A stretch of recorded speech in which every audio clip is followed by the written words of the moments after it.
Mag-harvest na pud ko og kuan. Kani. Anong bato. Mag-harvest na pud ko daghang kay kog bato nga ano. Ano nakuha. Daghang kog bato nga nakuha kay tungod sa ano. Mag-harvest na pud ko. Pagka ano. Para dili siya magulang. Nagluto ko karon. So, ang uban butang nako sa freezer kay ano. Para ano man. Diretso na luto. Ano ba? Di anam nako ni ano kay. Para dili siya magulang. Magulang. Ano?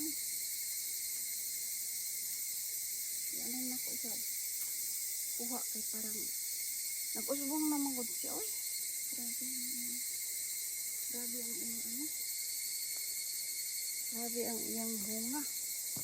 Nakadito sa likod eh.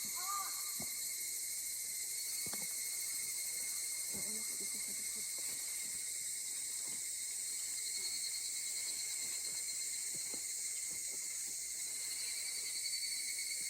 Iyang paano naadali. Naadali sa ano.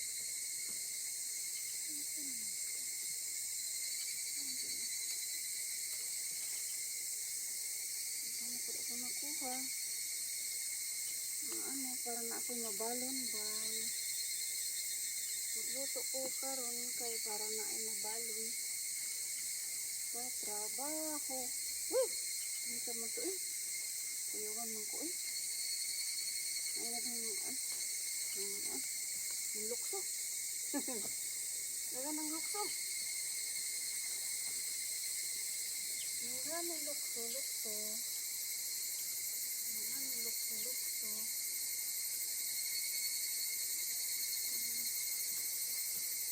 Ang aking kuan. Tama na ni. Para maano. Tama na ni siya para pang ano. Pang gulay. Para sa ano.